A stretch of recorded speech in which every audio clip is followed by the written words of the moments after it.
Oh, this is Paul Curtis from Cornell University. Today I'd like to talk with you about dealing with deer impacts and crop damage in New York State. Back in 2002, along with the Human Dimensions Research Unit on campus, we did a grower survey of deer damage to agriculture in New York State. The goals of the survey were to estimate deer damage by crop types and regions in New York, assess the use of DEC deer damage permits in controlling deer damage to crops, and assessing the magnitude of deer damage compared to other wildlife damage growers typically see on their farms. We sent at least 500 surveys to each of the agricultural regions in New York State. There were slightly fewer sent to farms on Long Island because there are less than 500 farms on Long Island. But for all the other regions of the state, we had a minimum sample size of 500 surveys that were sent out.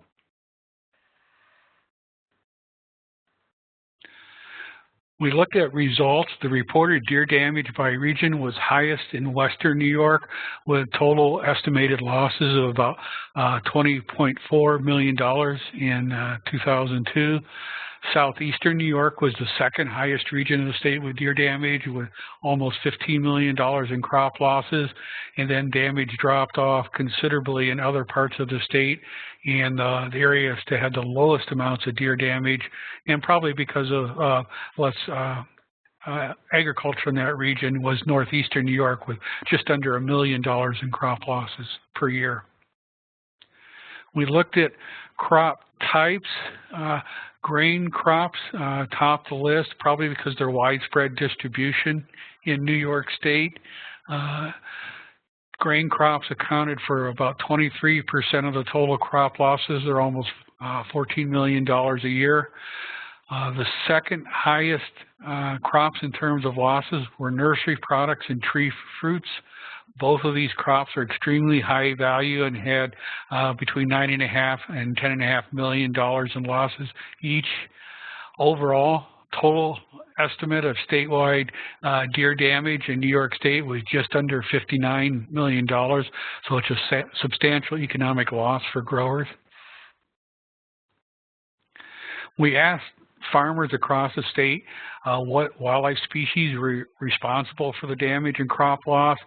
83% of growers listed deer in their top 3 species, and deer cause an average of about half the total wildlife damage that occurs each year. 30% of farmers listed turkeys in their top 3 species, and about 15% of total damage. 21% listed geese in their top 3 species, with almost 17% in total damage. 20% listed groundhogs in their top 3 species, with about 15% in total losses, and 15% of growers listed raccoons in their top 3 species. By far and away, the deer are the primary wildlife species responsible for crop loss in New York. As a farm landowner, you really have control of hunting on your property. You can tailor it to meet your local needs.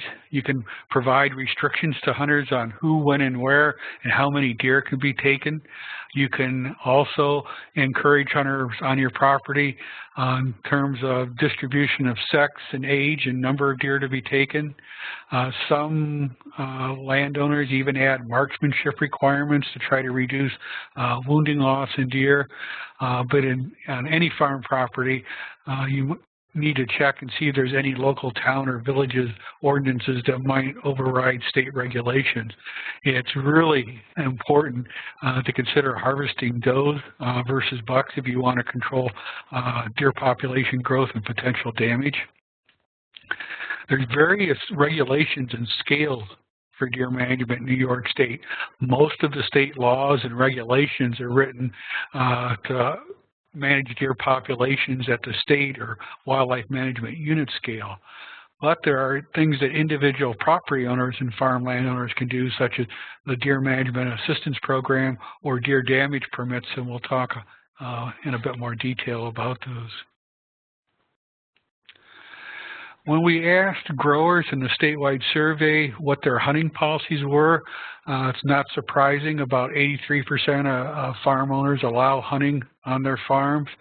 2/3 to 3/4 of farmers allow family members, friends, and neighbors to hunt, but only 30% allow strangers permission to hunt on their property. And this is very consistent with other surveys that have been done in states throughout the Northeast.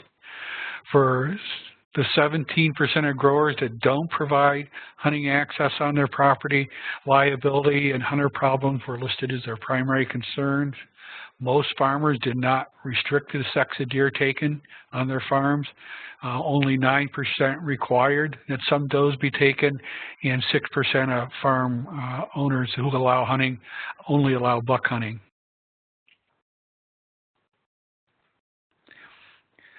Deer hunting can be used to manage deer on a landscape scale. It's more effective if done on the broader scale. And again, want to encourage folks to take more female deer where there's high crop damage. On an individual farm, landowners can use Deer Management Assistance Program or deer damage permits if their losses are excessive. But we want to encourage any farm owner who's experiencing crop losses to encourage hunters on their farm to take more does. Deer Management Assistance Program permits are for taking deer during the regular hunting season. The permits are issued from DEC directly to the landowner, depending on the amount of damage that's occurring on the farm. About half of the growers in New York State were aware of the DMAP permits were available from DEC, and of those aware, about a third or 31% applied for Deer Management Assistance Program permits in 2002, and on average, 7.5 permits were obtained per applicant or landowner, and 5.6 deer were killed per applicant. So success rates on these permits is relatively high for those growers that receive them. In terms of damage permits, deer damage permits are given out for lands and taking deer in areas that are either close to hunting or outside of the normal hunting season.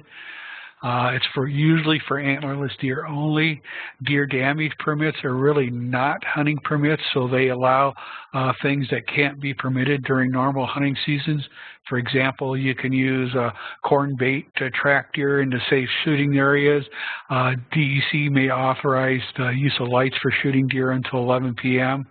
Landowners still need to follow all the environmental conservation laws and mandated discharge distances, the 500-foot rule for firearms.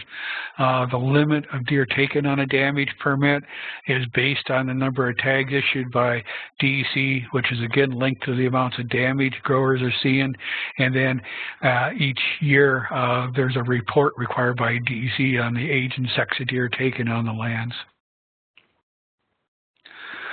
About 2/3 of growers in the statewide survey were familiar with DEC deer damage permits, although only 12% actually applied for a deer damage permit in 2002.